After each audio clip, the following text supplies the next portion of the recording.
Hey guys, it's Moonsalt Stables.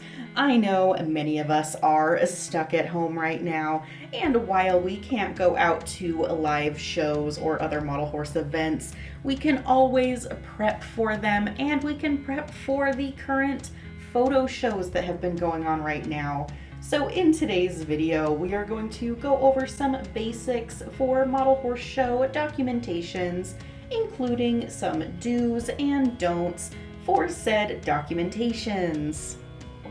Now, I have dozens of old documentations, and I am talking several years old, some of them dating back to information from my very first show back in 2007. I have so many old documentations, and most of them do need some sprucing up. And I thought I would show you guys some tips for creating your own documentations. So the first thing that you need to do is take a look at your show string and determine exactly who needs a documentation. Now, I used to document every single horse in my show string. Yep, even those quarter horses and the Arabians, they all got documentations. However, now I know that you really don't need to document those really common breeds. A good rule of thumb is that if the class is just for one very specific breed, such as Arabians, quarter horses, thoroughbreds, and so on, you really don't even need to take the extra time to document them. So, who will need a documentation in the show ring? When showing, whether it's at a live show or a photo show, most judges are volunteers, and you can't expect them to know everything about every single breed. While we can expect an average judge to have basic knowledge about those previously mentioned common breeds, it's always nice to help out with other things such as uncommon breeds, such as a lot of the Asian breeds, African breeds, breeds that aren't necessarily your typical European or North American breeds that we all know. It's also good to document some uncommon colors in common breeds. For example, I have a documentation that it is for a thoroughbred, but it's for a very uncommon color in thoroughbreds. It's good to document that so that the judges know that, hey, this color is possible in this breed. And then another one is documenting any kind of different or unique markings. For example, my Shining and Sassy, she has a couple of bird catcher spots. I have shown her for several years, and for a few years she never got a single ribbon in shows. And it turns out that the reason why is because judges would see her bird catcher spots and think they were rubs. So she ended up not getting a lot of placings in several shows. So what I ended up doing is I finally realized that, oh, I probably need to make a documentation for those markings. Even though she's a quarter horse and she wouldn't need a breed documentation, she does need a color documentation. So I made one with these bird catcher spots and showing what they look like on real horses. And now that you know who actually needs a documentation, let's get started with the actual writing of those documentations. The first thing that you need to know is that judges really don't want to see this on the show table. This is very wordy, it's all paragraphs. Most judges don't want that. In order to judge classes in a timely manner, judges shouldn't have to read a small novel about a breed you chose for your model. It's good that you did all the research on it, but your judge only needs to know things that are relevant to your model. It is also important to keep your documentation small, no bigger than about half a page. These ones are quarter page printouts, and keep all of your information on them. Keep it short, sweet, and to the point. Bullet point lists are always better than paragraphs. and make sure that your information is relevant to your model.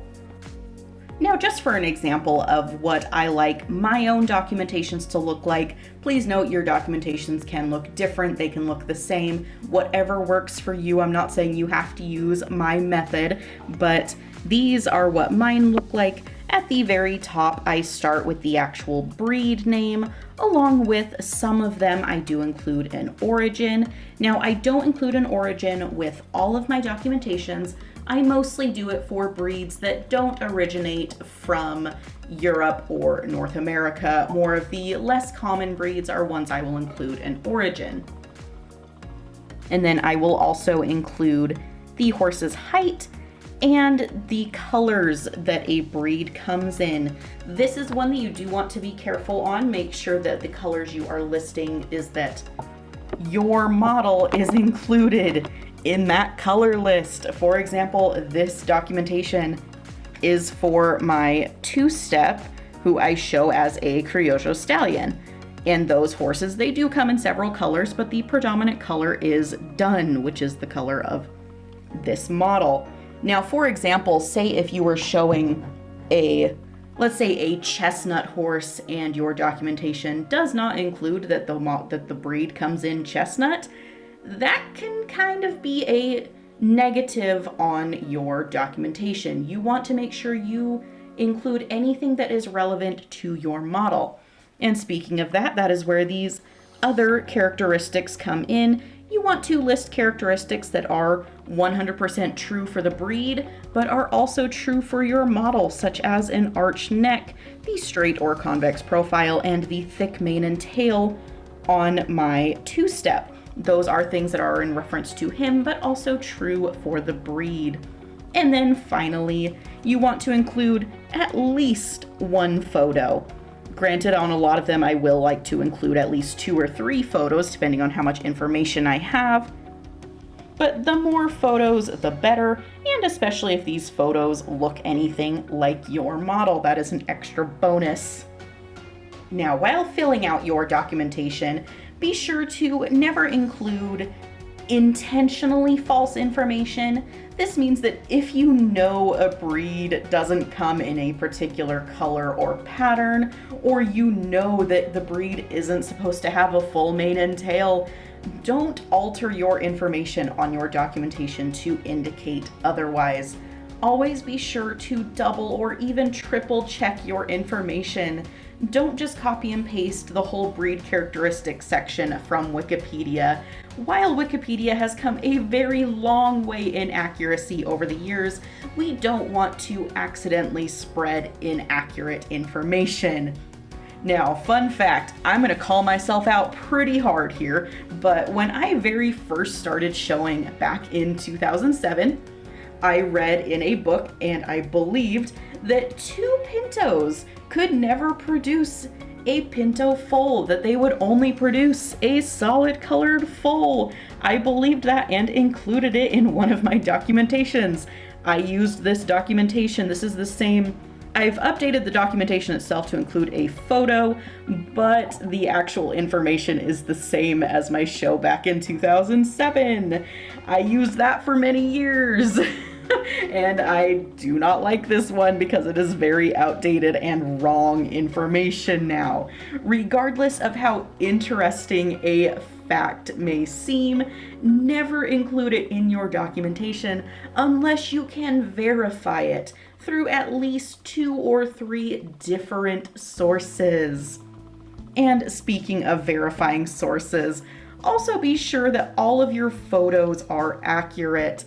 I would advise to never take your photos from Pinterest unless you can reverse image search just to make sure that the breed a photo is labeled as is correct.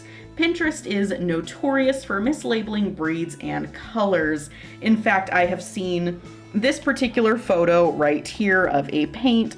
I have seen this photo actually used for a Mustang on somebody else's documentations, because of how these photos are listed in Pinterest.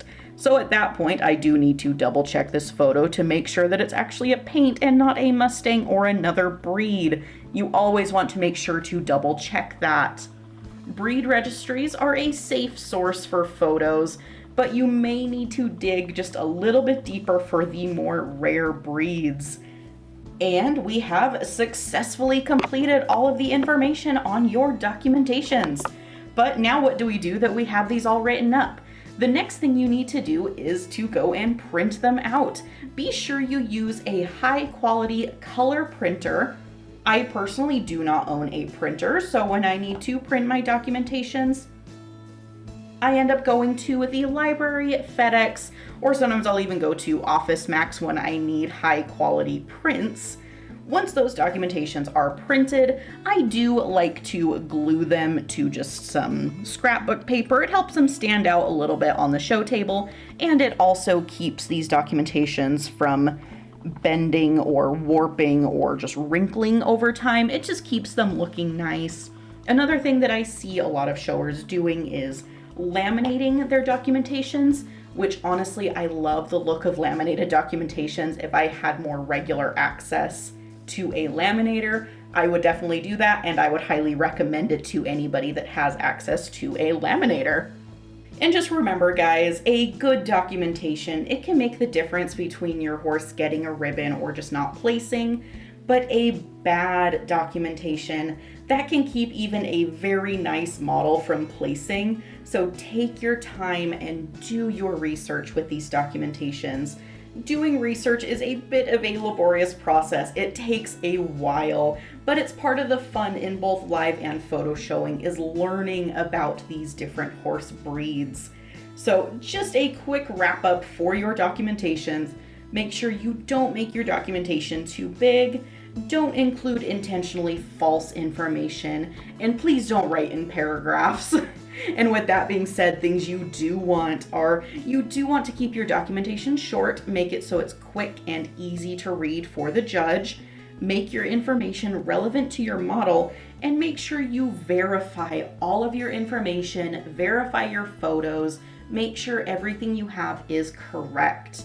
So overall, I know this didn't cover everything. There's so much to cover with documentations, but I hope this little bit was helpful, and look forward to more model horse show tips in the future. I'm hoping to film a whole lot more once I have things written up and I have ideas for what you guys all want to see. So thank you guys so much for watching, and please remember to like this video and subscribe to my channel to see more model horse goodies, and I will see you guys soon. Thank you so much, guys.